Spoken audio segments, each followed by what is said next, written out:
श्री गुरुवे नमः। जैसे अंधेरे घर में खपरेल के किसी छेद से सूरज की एक किरण भीतर आती हो, सब अंधकार है, ऐसा ही तुम्हारा पूरा जीवन निंद्रा है, नींद में है।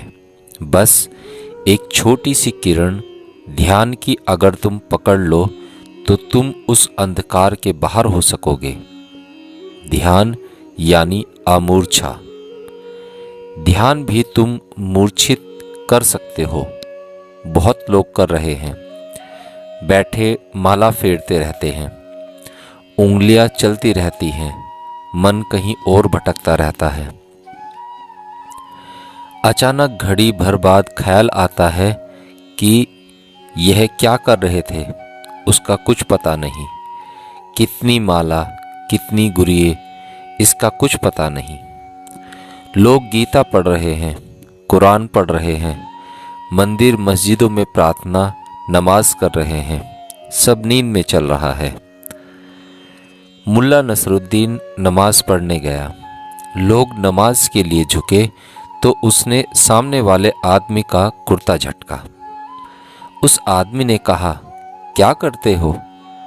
उसने कहा, मैं क्या करूं, मेरे पीछे वाला मेरा कुर्ता झटक रहा है तो मैंने समझा कि शायद इस मस्जिद में ऐसा ही नियम हो। नसरुद्दीन का कुर्ता जरा ऊपर था तो पीछे वाले ने उसे ठीक कर दिया था, तो उसने सामने वाले का झटका। उसने कहा, पूछना हो कारण तो पीछे वाले से पूछो।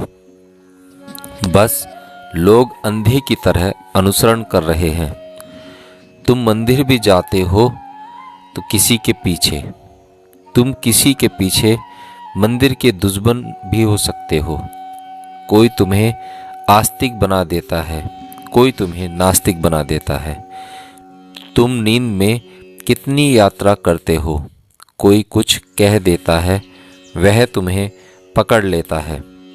कोई उसके विपरीत कह देता है, वह तुम्हें पकड़ लेता है। जब तुम सुखी होते हो तो ईश्वर को बिल्कुल भूल ही जाते हो। दुख में, शायद पीड़ा में आदमी थोड़ा चौंकता है, नींद थोड़ी टूटती है, करवट थोड़ी बदलती है। इसलिए दुख का उपयोग करो। सभी ज्ञानियों ने दुख का उपयोग किया है जागने के लिए। दुख का ऐसे ही उपयोग करो जैसे पैर में कांटा लग जाए तो तुम दूसरे से कांटे को निकाल लेते हो, फिर तुम दोनों कांटे फेंक देते हो। दुख कांटा है, उसका उपयोग करो कांटे को निकालने के लिए। दुख में जागो। दुख में तुम न जागोगे तो फिर कोई उपाय जागने का नहीं है। जब शरीर दीनहीन है, पीड़ा से भरा हो, अस्वस्थ हो, बीमार हो, बिस्तर पे पड़े हो, तब तुम न जागे तो तुम जब स्वस्थ होगे शरीर वासना से भरेगा, आकांक्षाएं बल लेंगी, शक्ति भीतर होगी। तृष्णा में दौड़ने की तब बहुत मुश्किल होगी। छोटे बच्चे से लेकर बूढ़े तक तृष्णा का खेल चल रहा है। एक दुकान में ऐसा हुआ, एक स्त्री ने बहुत सामान खरीदा। छोटा बच्चा उसके साथ था। दुकानदार बड़ा प्रसन्न था। उसने छोटे बच्चे को कहा, पप्पू, ये चिलगोजे रखे हैं, मुट्ठी भर के ले लो। वह लड़का खड़ा रहा, उसने चिलगोजे लिए नहीं। उस दुकानदार ने कहा, अरे तुम्हारी माँ कुछ नहीं कहेगी, तुम ले लो, और जब मैं कह रहा हूं तो तुम क्यों रुके हो? फिर भी वह रुका रहा। दुकानदार ने कहा, ऐसा बच्चा मैंने नहीं देखा। बच्चे तो बिना कहे मुट्ठियां भर लेते हैं। तो उसने खुद मुट्ठी भरकर चिलगोजे बच्चे के खीसे में भर दिए। बाहर आकर बच्चे की माँ ने पूछा, पप्पू, चिलगोजे तो तुम्हें बहुत प्रिय हैं, हद कर दी तूने संयम की। तू कैसे संयम साधे रहा? उसने कहा, उसकी मुट्ठी बड़ी थी, वह कह रहा था मुट्ठी भर लो। मेरी मुट्ठी में कम आते। छोटे बच्चे हैं, लेकिन गणित तो वासना का ही है। छोटे से छोटे बच्चे की भी तृष्णा शुरू हो गई। फिर मरते दम तक मुट्ठी बड़ी का गणित चलता जाता है। कितनी ही बड़ी मुट्ठी हो जाए, तुम मर जाते हो, मुट्ठी खाली ही रहती है। जागो दुख में। इसलिए जनक जैसे लोग पृथ्वी पर बहुत कम हुए, महावीर जैसे लोग काफी हुए। इस बात से तुम्हें समझ में आ जाएगा, क्योंकि दुख में जागना आसान है।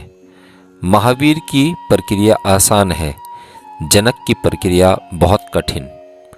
सुख में जागना बहुत कठिन है, इसलिए जनक जैसे आदमी उंगलियों पर गिने जा सकते हैं।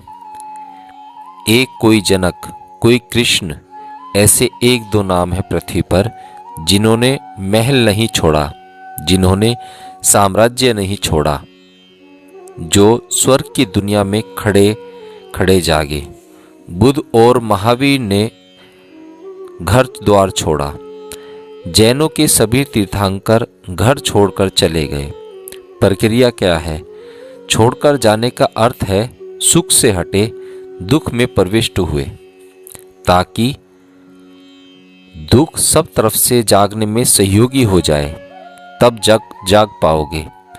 जनक जैसा व्यक्ति अद्वितीय है। महावीर और बुद्ध अद्वितीय हैं, लेकिन महावीर और बुद्ध में जनक जैसा व्यक्ति अद्वितीय है, सुख में जागा।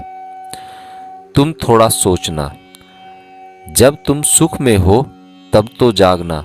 कोई जागना भी चाहे तो तुम कहोगे अभी ठहरो, बड़ा सुख का सपना देख रहा हूं। थोड़ी देर बाद जागना, इतनी जल्दी भी क्या है।